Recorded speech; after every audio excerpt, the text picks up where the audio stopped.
गायत्री बाल मंदिर की, वो विधिवत हमें सौंप दी जाए और उनकी मस्जिद जहाँ पे उनको इस्टेब्लिश होना है उनको वहाँ इस्टेब्लिश किया जाए। हमारा नहीं, इसके बाद हम कार सेवा के लिए अग्रसर होंगे। अफवाहों पे बात कर रहे हैं, उनके पास कोई प्रूफ नहीं है, दस्तावेज कुछ है नहीं। एक सैटेलाइट मैप वो लिए हुए हैं जिसके आधार पे वो ये आवेदन देते हैं।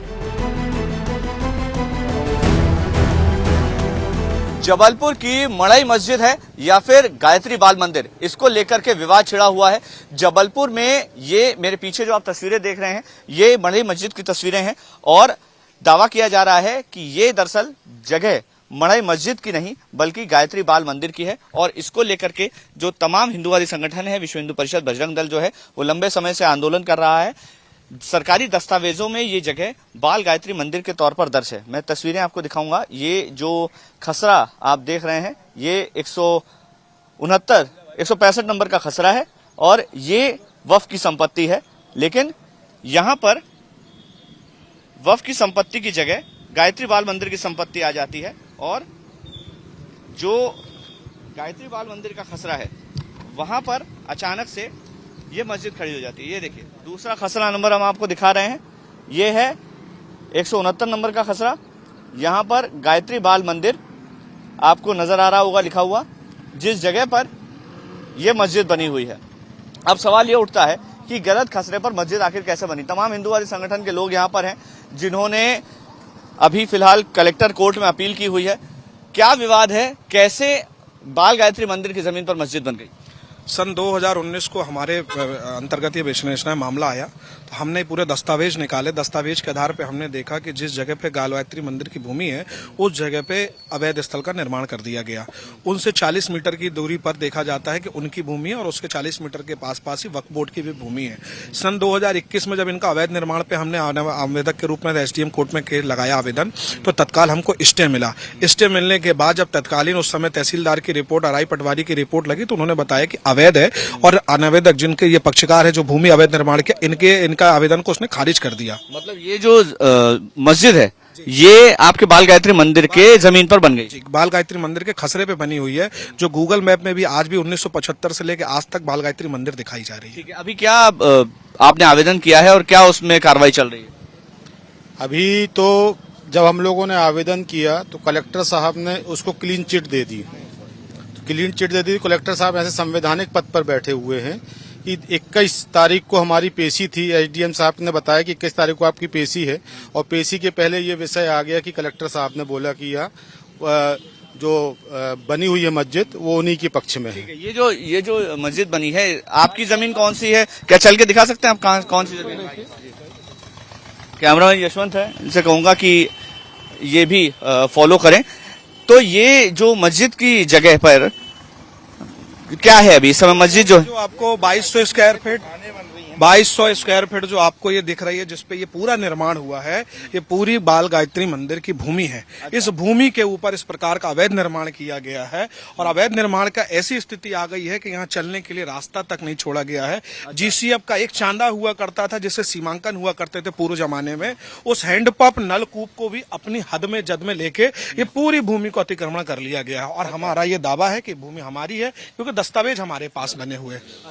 ये निर्माण देखिए लगातार यहाँ पर निर्माण चल रहा है। विश्व हिंदू परिषद और बजरंग दल का कहना है कि ये जो है ये अवैध निर्माण है जो लगातार जारी है।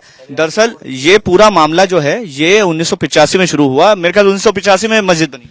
सन 1975 से हमारे पास खसरा है। 1985 में ये जब तत्कालीन कांग्रेस की सरकार हुआ करती थी, आप साफ देखिएगा कि जब इसके खसरे में नाम नहीं है, नक्शे में नाम नहीं है, बटांकन नहीं है, आपके पास दस्तावेज नहीं, उसके बाहुबल और दम की बल पे ये राजनीतिक कारणों से ये अवैध निर्माण बना। कैसे बन गया? उस समय क्या कोई विशेष तौर पर किसी ने विरोध नहीं किया अगर ये बाल गायत्री मंदिर की जमीन? जो आज हमारे पास जो पुराने लोग हैं, कुछ लोगों के पिताजी खत्म हो गए, दादाजी खत्म, उनके बच्चे बताते कि जब विरोध करने जाते थे तो उस समय तत्कालीन सरकार हमें धमकाती थी जेल में डालने का। बहुत से इतने ज्यादा बाहर से लोग आया करते थे कि उनको जान की परवाह हुई, उनको अपने परिवार की परवाह हुई। और ये पूरा शासन प्रशासन उस समय का तत्कालीन कांग्रेस की सरकार ने बैठ के प्रशासन के दम पे ये अवैध निर्माण किया। वक्फ की जमीन जो आप कह रहे हैं वो कहाँ पर है? ये जो जमीन है ये बाल गायत्री मंदिर की जमीन है। दस्तावेज इस बात का प्रमाण दे रहे हैं।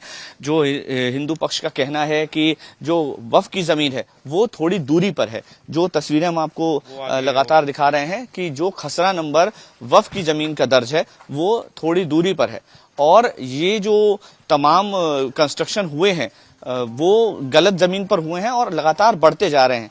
मामला 1985 में जब मस्जिद बनी उसके बाद ये पूरा मामला जो है वो बीच बीच में विरोध प्रदर्शन होते रहे। 2019 में जब मदरसा बनने लगा तब यहाँ पर विरोध दर्ज कराया गया और तब दस्तावेज निकाले गए तो पता चला कि 1975 से ये जो खसरा है ये बाल गायत्री मंदिर के नाम पर दर्ज है और जो दूसरे जो खाली जमीन पड़ी है वो दरअसल वक्फ की जमीन है।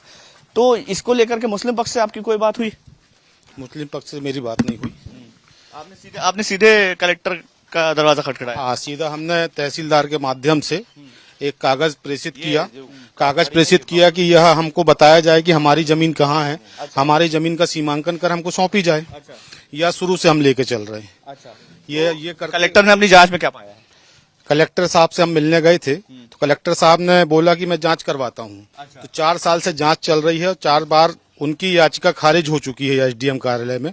उसके बाद भी आज तक सीमांकन नहीं हुआ है। ठीक है, आपने विरोध प्रदर्शन भी किया था, काफी ज्यादा हंगामा हुआ, क्या वजह थी? क्या गलत रिपोर्ट सबमिट कर दी गई?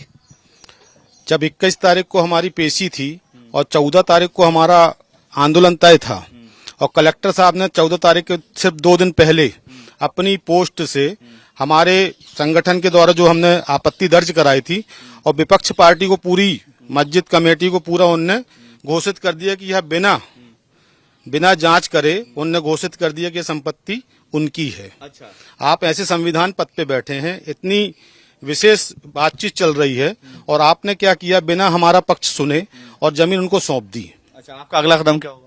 अब ये हम संगठन के लोग तय करेंगे, आगे हम क्या करते हैं उसमें बैठ के चर्चा होगी उस पर। ठीक है, आपकी मांग क्या है? हमारी मांग है गायत्री बाल मंदिर की जमीन जो है 2400 स्क्वायर फीट वो हमको सीमांकन करके हमको सौंप दी जाए। हमको मस्जिद से कोई आपत्ति नहीं है, हमारी जमीन जहां है हमको हम जमीन दे दी जाए। ठीक है, और अगर नहीं मिलती है तो क्या कदम उठाएंगे? इसके बाद फिर हम कोर्ट की रास्ता तैयारी है हमारी जाने की, कोर्ट जाएंगे हम। ये जो तमाम आपके संगठन के लोग हैं इनसे भी मैं जानना चाहूंगा क्या मांग है इसको लेकर के, क्या कदम उठाएंगे? हमारी जो जमीन है गायत्री बाल मंदिर की वो विधिवत हमें सौंप दी जाए और उनकी मस्जिद जहाँ पे उनको इस्टेब्लिश होना है उनको वहाँ इस्टेब्लिश किया जाए। हमारा नहीं, इसके बाद हम कार सेवा के लिए अग्रसर होंगे। अच्छा, हाँ, कार सेवा भी कर सकते हैं? बिल्कुल बिल्कुल बिल्कुल। वहाँ पे बात कर रहे हैं, उनके पास कोई प्रूफ नहीं है, दस्तावेज कुछ है नहीं। एक सैटेलाइट मैप वो लिए हुए हैं जिसके आधार पे वो ये आवेदन देते हैं। एसडीएम कोर्ट में आज तक वो 4 साल से अपेयर नहीं हुए कभी। एसडीएम साहब ने हमको सिर्फ और सिर्फ यथास्थिति बनाने के निर्देश दिए हैं, वो भी लॉ एंड ऑर्डर के कारण, कि लॉ एंड ऑर्डर ना बिगड़े यहाँ पे। बाकी और कोई रीजन नहीं है उनका स्टे देने का। हम उनके स्टे के अगेंस्ट में हाई कोर्ट गए हैं और बाकी बातें रही, इन्होंने मांग की थी सीमांकन की, सीमांकन करा के एसडीएम साहब ने रिपोर्ट प्रस्तुत कर दी है। कलेक्टर साहब के यहाँ केस चल रहा है, जो त्रुटि सुधार के लिए केस लगाया हुआ है। मैं थोड़ा सा आपको उस तरफ ले जाना चाहूंगा कि ये जो पूरा मसला है ये दरअसल अलग अलग खसरा क्रमांक जो दर्ज किए गए हैं या नजर आ रहे हैं उनका है। 165 नंबर वक्फ के नाम पर दर्ज है, 169 नंबर गायत्री बाल मंदिर के नाम पर दर्ज है, लेकिन हिंदू पक्ष का कहना है कि ये जो खसरा नंबर है ये 169 है जो कि गायत्री बाल मंदिर के नाम पर दर्ज है। असलियत क्या है उसकी नक्शे में त्रुटि हुई है, ये एसडीएम साहब ने और तहसीलदार साहब ने माना है, उन्होंने जांच कराई है और ये बिल्कुल क्लियर उन्होंने स्पष्टीकरण दिया है कि नक्शा बनाने में त्रुटि हुई है। जब मूल नक्शा था उसका जो नक्शा बटांग हुआ है वो त्रुटिपूर्ण बना है। ये कब की बात है और क्या त्रुटि रही, किसकी गलती रही इस पूरे मामले में? प्रशासन की गलती है इसमें। अच्छा, हाँ, पूरा प्रशासन अपने ऊपर, उन्होंने खुद क्लेरिफिकेशन दिया है कि प्रशासन की गलती के कारण ही नक्शा गलत बना है, जिसका सुधार कार्य किया जाना उचित है। 90-91 में मड़ई में बंदोबस्त की कार्रवाई हुई है और बंदोबस्त की कार्रवाई में कुछ बंदोबस्त के पूर्व के रिकॉर्ड में और बंदोबस्त के बाद के रिकॉर्ड में कुछ डिस्क्रिपेंसी है, बटांकन को लेकर भी और कुछ रकबे में चेंजेस हुए हैं। ये लगभग 35 साल पुराने, जब 90-91 में बंदोबस्त हुआ मड़ई में, तब की कहानी है। सामान्य भाषा में बंदोबस्त क्या होता है?